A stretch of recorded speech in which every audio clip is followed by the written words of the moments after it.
जिस समय देखती हैं गंगा जी समझ गईं, जो झाड़ियों में छुपी हुई बैठी थीं, और उन्होंने इशारा करने के बाद जहाँ महाराज बिल्कुल भूले से खड़े हुए थे, उन्हें अपने करीब बुलाया और कहा इधर आ जाइए।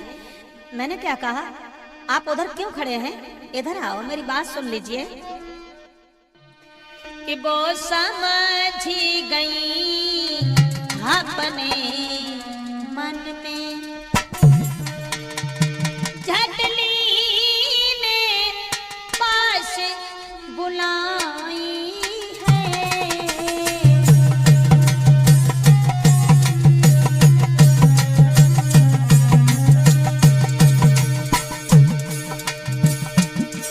वो समझ गई अपने मन में जी, वो समझ गई अपने मन में, झटली ने पास बुलाई है।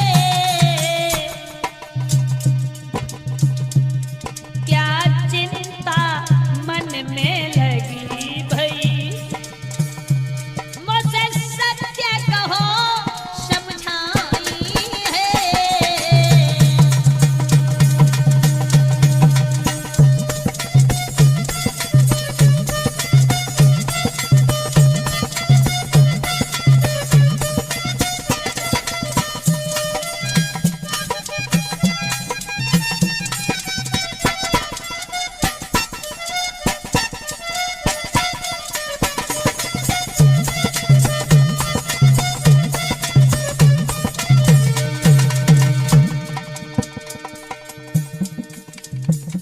महाराज को अपने करीब बुलाया और जवाब दिया, आप यहाँ बैठे, कहिए।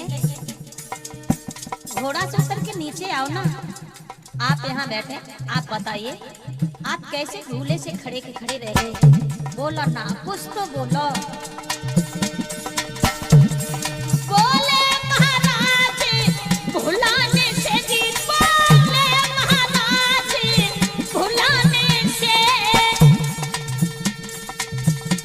क्या कहूँ आज अपने मन की, तब शादी मेरे संग करो, हाँ शादी मेरे संग करो, शोभा कीजिए उसी आंगन की।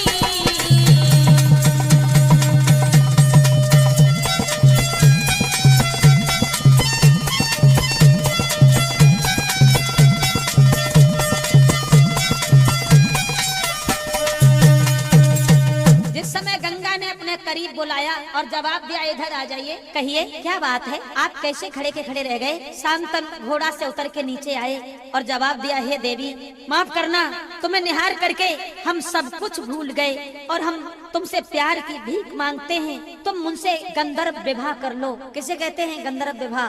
गंधर्व विवाह कहते हैं जिसे आजकल कहते हैं लव मैरिज। जवाब दिया, तुम मुझसे गंधर्व विवाह कर लो और मैं तुम्हारे बिना जी नहीं पाऊंगा, मैं तुमसे शादी करना चाहता हूँ, मैं तुम्हारे बिना रह नहीं पाऊंगा और हमें कुछ भी नहीं चाहिए, केवल आप हमसे विवाह कर लीजिए और आपकी जो इच्छा होगी हम उसकी पूर्ति करेंगे और जीवन भर पत्नी व्रत धारण करेंगे, आप उनसे विवाह कर लीजिए। वो लड़की कहने लगी, सुनो महाराज प्रतीक के पुत्र शांतन, शादी तो हम कर लेंगे लेकिन शादी ऐसे नहीं करेंगे। कैसे होगी? एक मेरी शर्त है। क्या शर्त है? तो गंगा जी बोली है, सुनो। अरे मैं शादी को तैयार, शर्त ये क्या लगा हमारी है। देवती ने वचन महाराज, वचन में नारी तुम्हारी है। गंगा जी ने उत्तर दिया है, सुनो हम तुमसे शादी करने के लिए तैयार हैं, लेकिन हम जो भी करेंगे उसमें तुम कभी मना नहीं करोगे। हम अच्छा करें चाहे बुरा करें, हम किसी को मारें चाहे जिंदा करें, किसी का अपमान करें चाहे सम्मान करें, चाहे किसी की भलाई करें चाहे बुराई करें, लेकिन आप बीच में बोलेंगे नहीं। खड़े खड़े देख के आ रहे हो, हाँ बोलोगे नहीं।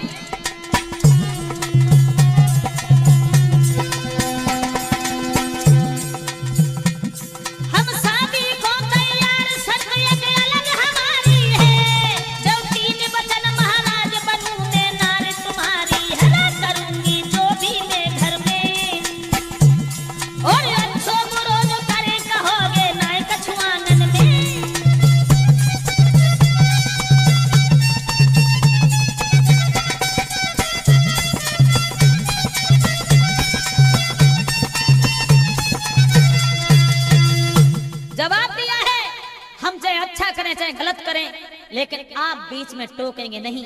और अगर तुमने बीच में टोक दिया, मैं उसी दिन तुम्हें छोड़ करके सदा सदा के लिए संसार से चली जाऊंगी, और मैं बाद में तुम्हें कभी जीवन में दर्शन नहीं देंगे। महाराज प्यार में इतने अंधे हो गए, उस सूरत पे इतने बलिहार हो गए कि सब कुछ भूल गए। जवाब दिया, ठीक है, मुझे मंजूर है, मुझे मंजूर है, तुम जो कहोगी हम उसके पीछे रहेंगे, तुम जो करोगी बस वही हम करेंगे, आप मेरे साथ चलो। हुआ ऐसा, वन में शांतनु के साथ में गंगा जी का गंधर्व विवाह हुआ। गंधर्व विवाह का मतलब होता है प्यार में शादी, लव मैरिज। हुआ ऐसा, बाद में बोले हैं शांतनु चलो हमारे साथ में, अरे हर बात हमें मंजूर है, तुमसे दूरी रहो ना जाई,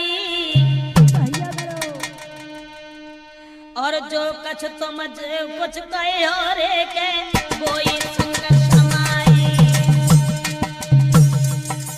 आप जो कुछ कहेंगी उसी में हम साथ देंगे आपका। और बोले हैं शांतनु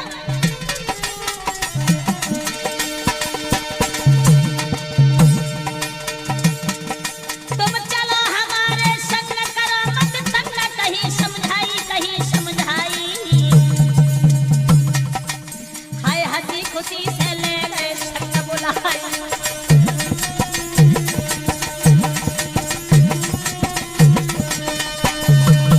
देखिए परमेश्वर की गति, जो ब्रह्मा जी का दिया हुआ श्राप था शांतनु को, वो गंगा जी को अपने साथ बुला करके घर पे लाए हैं और गंगा जी के साथ रहने लगे हैं। विवाह हुआ और गंधर्व जब विवाह हुआ और फिर साथ रहने लगे, धीरे धीरे धीरे धीरे समय गुजरता चला गया और एक दो दिन नहीं बरसें बीत गई, लेकिन गंगा जी के प्यार में इतने अंधे हो गए।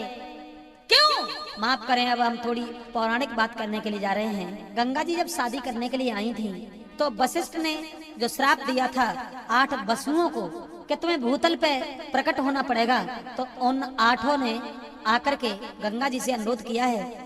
तो गंगा जी ने ये कहा है, हे वसु तुम चिंता मत करो, हम जन्म लेते ही लेते तुम्हें जल में डाल देंगे और तुम्हें मार देंगे, श्राप से उद्धार तुम्हारा हो जाएगा। ये कहकर के गंगा जी आई थी। अब गंगा जी इधर जब रहने लगी हैं शांतनु के साथ में पत्नी बन करके,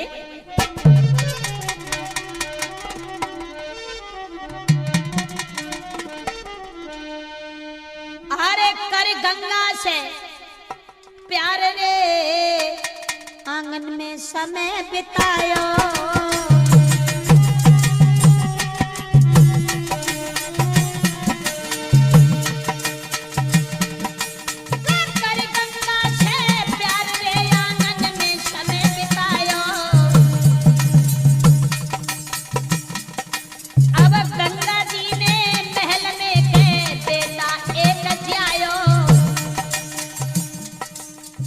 धीरे धीरे धीरे धीरे गंगा जी के गर्भ से पहले बालक का जन्म होता है, और जब पहले बेटे का जन्म हुआ है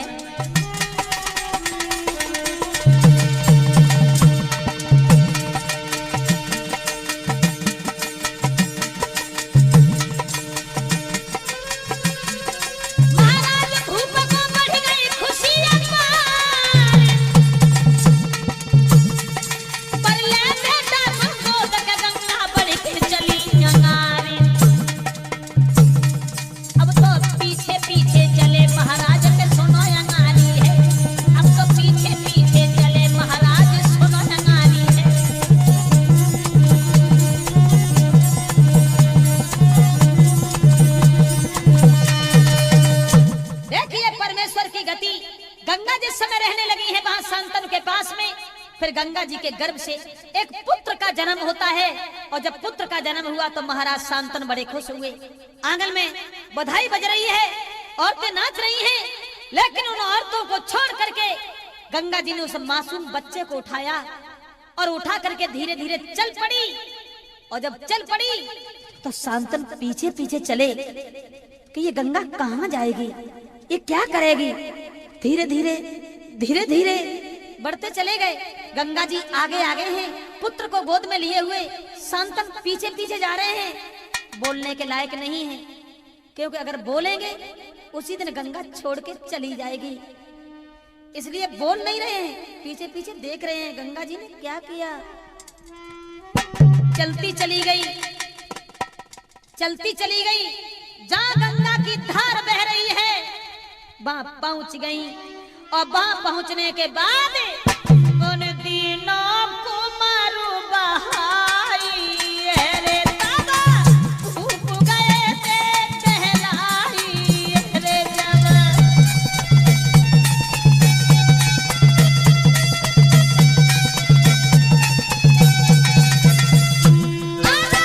दिनों को मारू बहाई है।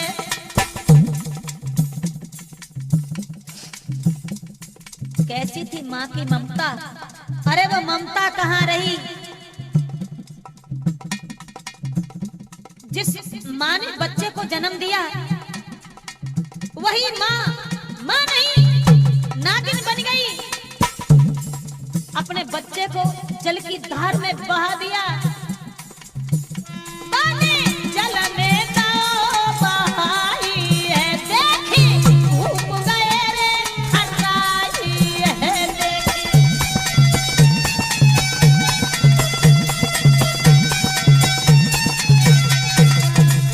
जाई देख दया नहीं आई है, हाय कैसी बेटा की माई है गाई।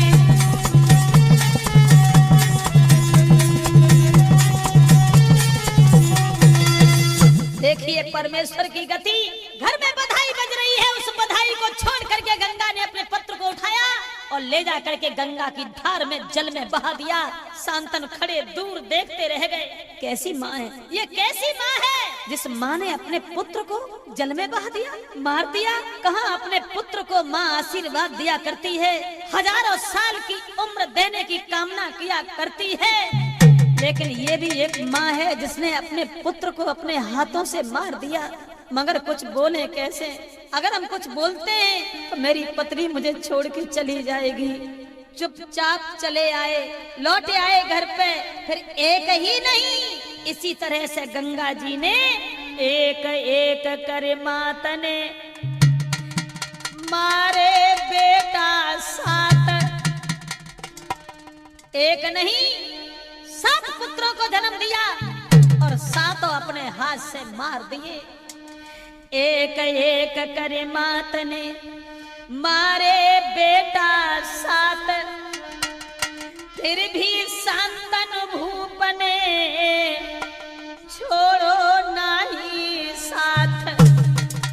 वे औरत के प्यार में इतने पागल थे कि वो कुछ भी नहीं बोल सके, विधि का विधान कुछ और बना। 7 बेटा मार दिए, और जब 7 पुत्रों को मार दिया, अंत में 8वें पुत्र का नंबर आया। तो महाभारत में जो हमें प्रमाण मिला, आइए गौर करते हैं।